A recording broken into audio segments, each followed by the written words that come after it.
Menurut sopir, antrean untuk mendapatkan BBM jenis solar mulai terjadi sejak pagi di SPBU.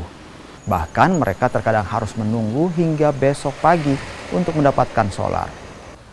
Sopir mengaku antrean BBM jenis solar sudah terjadi sejak pekan lalu lantaran meningkatnya permintaan solar. Sementara stok solar dari Pertamina ke SPBU hanya 8.000 liter per hari. Saat mengantre, sopir diberikan nomor antrean dari SPBU. Biasanya orang coba antri tapi biasanya tidak ada apa karena kuota tidak cukup begitu.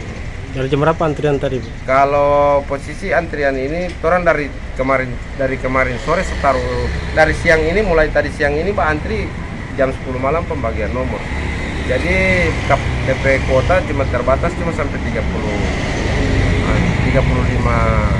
nomor. Sudah berapa lama antrian, Bu? Sudah kurang lebih 1 minggu lebih begini.